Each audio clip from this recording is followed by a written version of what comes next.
இன்ன இப்ராஹிம கான உம்மத்தன் சதக்கல்லாஹுல் மௌலானல் அலீம்.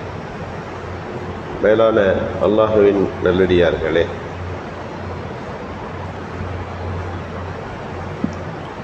அல்லாஹு சுப்ஹானஹு வ தஆலா அருள்மறையான் திருக்குர்ஆனிலே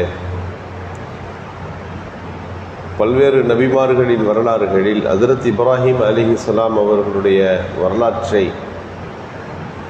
பல்வேறு இடங்களில் முக்கியத்துவப்படுத்தி சொல்லுகின்ற போது இன்ன இப்ராஹிம கான உம்மத்தன், இப்ராஹிம் அலைஹிஸ்ஸலாம் ஒரு தனி நபர் அல்ல, அவர் ஒரு பெரிய சமூகமாக இருந்தார் என்று குறிப்பிடுகிறார். இன்றைக்கு உலகத்தில் இருக்கின்ற யூதவர்களாக இருக்கலாம், கிறிஸ்தவர்களாக இருக்கலாம், முஸ்லிம்களாக இருக்கலாம், மூன்று பேருமே மிக முக்கியமான ஒரு தலைவராக ஹஜ்ரத் இப்ராஹிம் அலைஹிஸ்ஸலாம் அவர்களை போற்றுகிறார்கள். யகூதிகள் சொன்னார்கள் இப்ராஹிம் அலைஹிஸ்ஸலாம் எங்கள் மார்க்கத்தை சார்ந்தவர் என்று. நஸ்ரானிகள் என்ற கிறிஸ்தவர்கள் சொன்னார்கள் அவர் எங்கள் மார்க்கத்தவரை சார்ந்தவர் என்று. அல்லாஹ் குர்ஆனில் சொல்லுகிறான், வக்காலத்தில் யகூதிகள் சொல்லுகிறார்கள் என்று சொல்லி இப்ராஹிம் அலைஹிஸ்ஸலாத்தினுடைய அந்த வார்த்தை அவர்கள் தங்கள் மதத்தை சார்ந்தவர்கள் என்று சொல்லுகிறார்கள் என்பதை பற்றி சொல்லி, இப்ராஹிம் அலைஹிஸ்ஸலாம் அவர் மில்லத்த ஹனீஃபா, அல்லாஹ்வின் பக்கம் முற்றிலும் சார்ந்தவராக அவர் இருந்தார் என்று குறிப்பிடுகிறார். இப்ராஹிம் அலைஹிஸ்ஸலாம் சிறு வயதிலிருந்தே ஏகத்துவத்தினுடைய அல்லாஹ்வை அத்தாட்சிகளோடு பார்க்கின்ற ஒரு சிந்தனையாளராக இருந்தார்.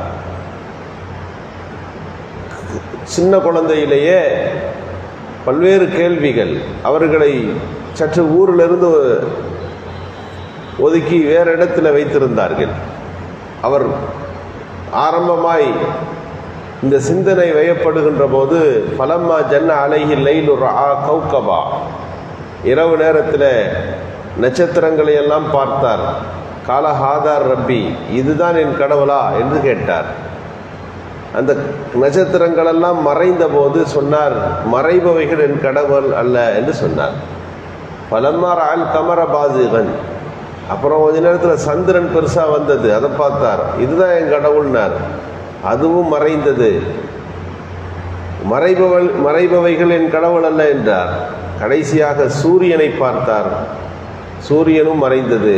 சொன்னார், இன்னி வஜ்ஜஹது வஜ்ஹிய லில்லதி ஃபத்ர ஸமாவாதி வல் அர்ல ஹனீஃபா, வானத்தையும் பூமியையும் இயற்பாய் படைத்து நிறுத்தியிருக்கின்ற அந்த ஓர் இறைவனின் பக்கமே நான் சார்ந்து விட்டேன் என்று அவர்கள் சொன்னார்கள் என்று குர்ஆனில் அல்லாஹ் குறிப்பிடுகிறார். அகிலத்தை அண்டத்தை படைத்தது ஒரு சின்ன வட்டத்துக்குள்ளே, ஏதோ ஒரு சின்ன ஒரு பொருளுக்குள்ளே இவைகளெல்லாம் இந்த ஆற்றல்கள் எல்லாம் இருக்கிறது என்ற நம்பிக்கையிலிருந்து விடுபட்டு மகத்தான ஓர் இறைவன் இந்த அண்ட சராசரங்களை படைத்து பரிகாரிக்கின்ற அந்த ரப்புல் ஆலமீன் ஒருவன் இருக்கிறான் என்று மக்களுக்கு பேச தொடங்கினார். அவங்க வாழ்ந்த ஊர் சிலைகள் செய்கின்ற ஒரு ஊராக இருந்தது. இப்ராஹிம் அலைஹிஸ்ஸலாத்தினுடைய இந்த பேச்சு அவர்களுக்கு ஒரு பெரிய ஒரு பிரச்சனை உண்டாக்குச்சு.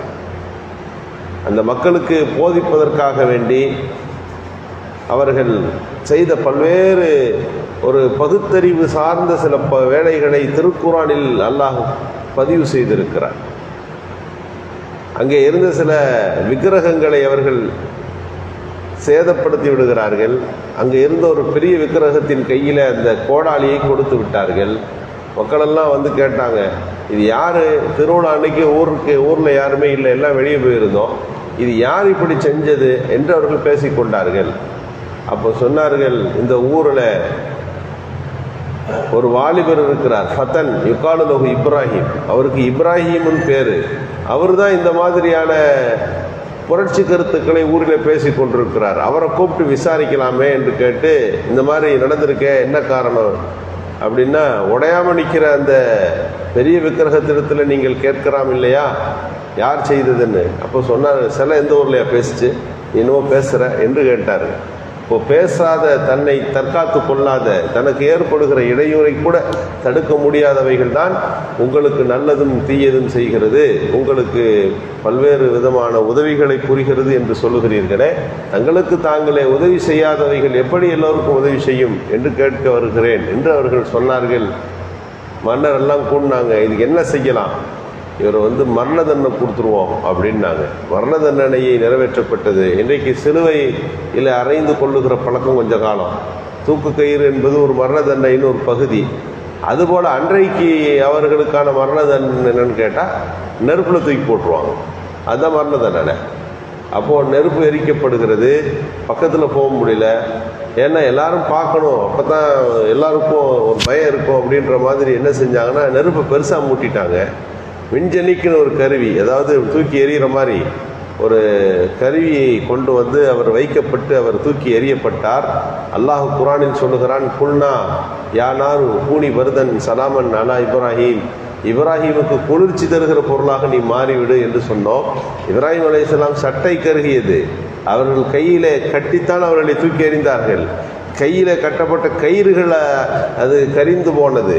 இப்ராஹிம் அலைஹிஸ்ஸலாம் அந்த நெருப்பு குண்டத்தில் வீசப்பட்டார்கள். எல்லாம் முடிஞ்சிச்சுன்னு நினைக்கிற போது நெருப்பு குண்டம் அணைகிறது. இப்ராஹிம் அலைஹிஸ்ஸலாம் அங்கிருந்து வெளியே வந்தார்கள் என்று திருக்குர்ஆனில் அல்லாஹ் பதிவு செய்து அவர்களுக்கு ஏற்பட்ட மிகத்தான ஒரு உதவியை பற்றி அங்கே பதிவு செய்கிறான். இனி இவர்களை வைத்திருக்க முடியாது, நாடு கடத்துதல் அப்படின்னு ரெண்டாவது ஒரு பாயிண்டை கொண்டு வந்தார்கள். அங்கே இருந்து அவர்கள் நாடு கடத்தப்பட்டார்கள். அவர்கள் வந்து சேர்ந்த பகுதி தான் பலஸ்தீன். இன்றைக்கு நாம் சொல்லுகின்ற கலீல் இப்ராஹிம் என்று சொல்லுகின்ற அந்த இடத்துல ஒரு பெரிய தர்பார் இருக்கிறது. அங்கே இப்ராஹிம் அலைஹிஸ்ஸலாம், சாரா அம்மையார், ஹாஜரா அம்மையார், இவர்களுடைய இஸ்ஹாக் அலைஹிஸ்ஸலாம் இவர் கபர்கள் எல்லாம் இன்றைக்கும் இஸ்ரேலில் இருக்கிறது. அங்கே வந்து அவர்கள் சேருகிறார்கள். அங்கே வாழ்ந்து கொண்டிருக்கிற போது அல்லாஹுடைய உத்தரவு, மக்கா என்ற நகரம் உருவாக வேண்டும், அங்கே ஒரு சமூகம் செழித்து ஓங்க வேண்டியது இருக்கிறது என்ற காரணத்தை அல்லாஹ் சொல்லி தன் மனைவியின் ஒருவரை கொண்டு போய் அந்த ஊரில் வைத்து விட்டு வருமாறு அல்லாஹ் உத்தரவிட்டான். பலஸ்தீனிய பகுதியிலிருந்து இப்ராஹிம் அலைஹிஸ்ஸலாம் தன் மனைவி ஹாஜராவோடு கைக்குழந்தை இஸ்மாயிலோடு பலஸ்தீனிலே இருந்து மக்காவுக்கு வருகிறார்கள். மக்காவுக்கு வருகிற போது அல்லாஹ் வாக்குறுதி கொடுத்த இடம் இதுதான். ஆனால் அந்த இடத்துல எந்த மனிதனும் இல்லை. ஊர் நடமாட்டம், ஊர் ஜனங்கள், மனித சஞ்சாரம் என்று சொல்வார்களே, எதுவுமற்ற ஒரு காடு. நீங்க இங்கேயே கொஞ்ச நாள் வாழுங்க என்று சொல்லுகிறார்கள். இது அல்லாஹ்வுடைய உத்தரவா என்று அன்னை ஹாஜரா அம்மையார் கேட்கும்போது, ஆமா இது அல்லாஹ்வுடைய உத்தரவு தான், இங்கே அல்லாஹ் உங்களை வைக்க சொல்லியிருக்கிறான். அப்படியானால் அல்லாஹ் என்னை பார்த்து கொள்ளுவான். எப்படிப்பட்ட ஒரு தியாகத்தின் வெளிப்பாடு! அல்லாஹ் சொன்னால் அல்லாஹ் எங்களை பார்த்து கொள்ளுவான் என்று ஹாஜரா அம்மையார் சொன்னார்கள். நாமெல்லாம் அறிந்த பல்வேறு வரலாற்று செய்திகள் தான் ஒவ்வொரு வருடமும் கேட்கிறோம். அன்னை ஹாஜரா அம்மையார் அந்த இடத்தில் இருக்கிற போதுதான் தண்ணீருக்காக வேண்டி இஸ்மாயில் அலைஹிஸ்ஸலாம் அழுக அல்லாஹ் ஜம்சம் தண்ணீரை உருவாக்குகிறான். சஃபா மர்வாவில் அவர்கள் ஓடினார்கள். அது இன்றைக்கு இபாதத்தாக இருக்கிறது. இப்ராஹிம் அலைஹிஸ்ஸலாமும் இஸ்மாயில் அலைஹிஸ்ஸலாமும் அங்கே ஒரு சிதிலமடைந்த ஒரு அஸ்திவாரமாக இருந்த ஒரு கட்டிடத்தை, அதுதான் காபத்துல்லா, அதை உயர்த்தி கட்டினார்கள். அகிலத்தினுடைய ஒரு பெரிய ஒரு ஊராக அல்லாஹ் அந்த இவ்வூரை மக்காவை இன்றைக்கு மாற்றி வைத்திருக்கிறான். எனவே இப்ராஹிம் அலைஹிஸ்ஸலாம் அவர்களுடைய ஞாபகப்படுத்தப்படுகின்ற, அவர்களுடைய தியாகங்கள் நினைவு கூறப்படுகின்ற இந்த நாள், இது போன்ற நாட்களில்தான் இப்ராஹிம் அலைஹிஸ்ஸலாம் நெருப்புக்கு தன் உடலை கொடுத்தார்கள், குர்பானிக்கு தன் மகனை கொடுத்தார்கள். அல்லாஹ்விற்காக வேண்டி எல்லாவற்றையும் தியாகம் செய்துவிட்ட இப்ராஹிம் அலைஹிஸ்ஸலாத்தின் வரலாறு என்பது இந்த துல்ஹஜ் மாதத்தை நெருங்கி வருகின்ற போது அது பேசப்படுகின்ற, சொல்லப்படுகின்ற செய்திகளாக இருக்கின்றன. அல்லாஹ் சுப்ஹானஹு வ தஆலா அவருடைய வரலாற்றை படிப்பதற்கும் புரிந்து கொள்வதற்குமான நல்ல தௌஃபீக்கை நல்குவானாக. சுப்ஹானல்லாஹி வபிஹம்திஹி.